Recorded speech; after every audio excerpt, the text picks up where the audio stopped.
scamming the freeways just waiting to snap a photo of your license plate only to slam you with ridiculous fines. In California, red light tickets are as high as $400. Spray Your Plate is a spray-on photo blocker that protects against all types of cameras. Spray Your Plate photo blocker spray reflects and protects against flash photo images, making your plate unreadable. One can of photo blocker will pay for itself many times over, last forever, and is completely undetectable. You cannot afford to not be protected with Spray Your Plate photo blocker. Call 1-800-276-9601 or go to sprayyourplate.com. That's sprayyourplate.com. All orders are kept strictly confidential. You are no longer defenseless against Big Brother, who is watching us all. Go to sprayyourplate.com or call 800-276-9601. That's 800-276-9601 today. Tell that long-tongued liar, go and tell that midnight rider. Well, we're already about 25 minutes into our interview with William Engdahl, investigative journalist, author, academic researcher, amazing individual. I want to make this clear. GMO was created by the eugenicists. They understand that breeding and seeds and animals is key. And they've just conditioned us to announce, hey, cloned beef on store shelves now without labels. Cloned chickens, cloned cows. It's all out there now. It's all been announced. Oh, we're doing cross-species human hybrids for organ harvesting. But we're keeping them small down at the little embryo level. And then you read deeper in the research, they're not. That's the stuff they admit. Splicing humans with pigs, insects. Going back 20 years ago, they admit spiders with goats for body armor. It is completely out of control, and I've had all these top genetic engineers, people that were running major companies making millions a year, and they would feed a new potato with one gene changed to the rats, and half the rats would die. And then if you kept feeding it, they'd all die. And they'd say, we got to tell the public, and they'd say no. And then magically, see, this is a perfect crime, because very few people can go look at this and study this and then do the multi-million-dollar test to see what it does. But when they find out, they know what the studies are doing. When other groups and other institutions study it, they find it's sterilizing mammals, it's toxifying them, increasing cancer. They're finding mutations after gestation, which they'd always thought you got deformities, during early embryonic development, but they're finding rats and guinea pigs and things are getting deformed and having deformities with organs and things after they're born. I mean, this is mega massive, ladies and gentlemen. That's some of the things I wanted to throw out there because this is so diabolical. I know he says it gets into all that, but I want to get your take on that. So continue walking us through this story that you cover in your amazing investigative book, sir. Please continue. Let's take the geopolitics a step further in time and go to the year 1992, sometime after this whole GMO project was started by the Rockefeller Foundation. And we have a meeting, a closed-door White House meeting, unpublicized, between George Herbert Walker Bush, the president at the time, and the president of Monsanto in St. Louis, the leading patenter of genetically modified seeds and also the chemical herbicides that are uniquely suited to those GMO seeds, like Roundup-ready soybean seeds and Roundup herbicide by Monsanto. You have to have both. So anyway, Monsanto sat down with Papa Bush in 1992 and said, look, this can be a huge, this was the public version of what they said. You can imagine what they said in private. This can be a huge boon, a new growth area for the U.S. economy, biotechnology, genetically modified seeds, and so forth. But in order for the private sector to really do its stuff, we need to be free to be creative, free from government meddling. So Father Bush signed an executive order that is called the Substantial Equivalence Order. Now, listeners should write that down and study that word and look it up under Google because it's worth looking.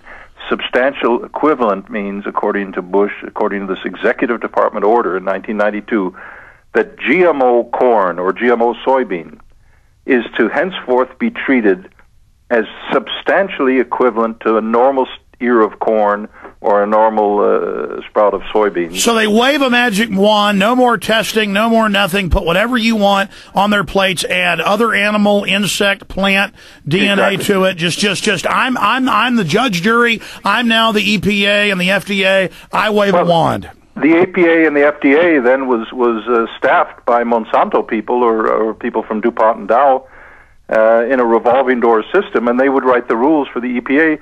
The EPA would accept the tests of Monsanto as Bible truth and never second guess them. I mean, the criminal conflict of interest here is just staggering, and most Americans think, well, we have a Food and Drug Administration that is mandated to protect the food and health of the American people. Well, guess again, ladies and gentlemen.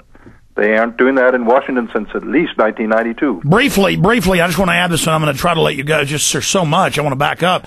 Remember the different university studies they did in the U.S. and Europe, where they found that if an authority figure said kill one in a test, they thought in the university they were really killing people. 90+% of the time they would commit the murder just because an authority figure told them it was okay to do in a university study. Remember the electroshocks? It's the same thing. The president says no more restrictions, no more testing. They would then follow the orders, even though whistleblowers came out and said this is deadly. This is going to kill people. They just said, nope, the president says it's good. Well, one of the most famous cases of whistleblowers, a dear friend of mine, Dr. Arpad Pustai, who was living in Scotland, and he was fired from Rowett Research Institute at the time, 1997. He was the world's leading GMO researcher and thought it was a positive boon for mankind, a solution to world hunger. And he did exactly the kind of research you're talking about with laboratory rats and potatoes. And this man is no amateur. He's now 77 years old and highly informed and careful scientist. And he found that the brains, the inner organs of the rats fed on GMO potatoes diet for more than 3 months were dramatically shrunken. And he told his boss and said, we have to sound the alarm on this. They went on Channel 4, a prominent British television channel. It was picked up all around the world for 72 hours. And then suddenly it was dead in the water. You never heard another word about it. And then they fired him. Thank God for him blowing the whistle. I interviewed him several times. I've dropped out of touch with him. I need to get his number again. We had a computer fail. I need to get him back on, but go ahead. Yeah, definitely. He's more than willing to talk about these dangers.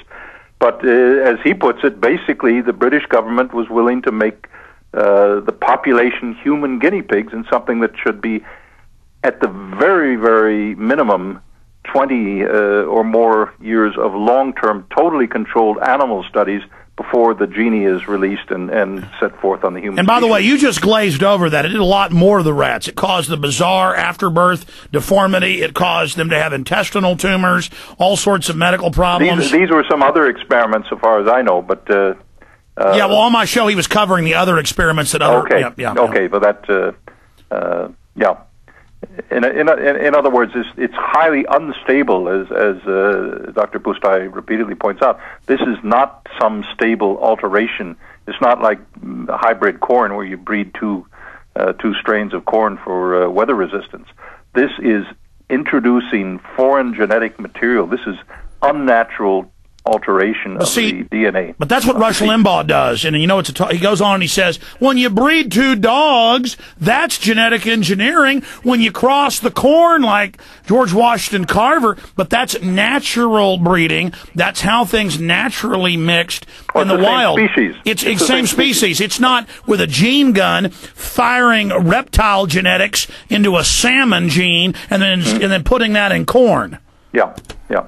Well, let me give another example, which is, I think, one of the emblematic examples. In 2001, a small San Diego biotech company called Episeat, maybe you've heard of it.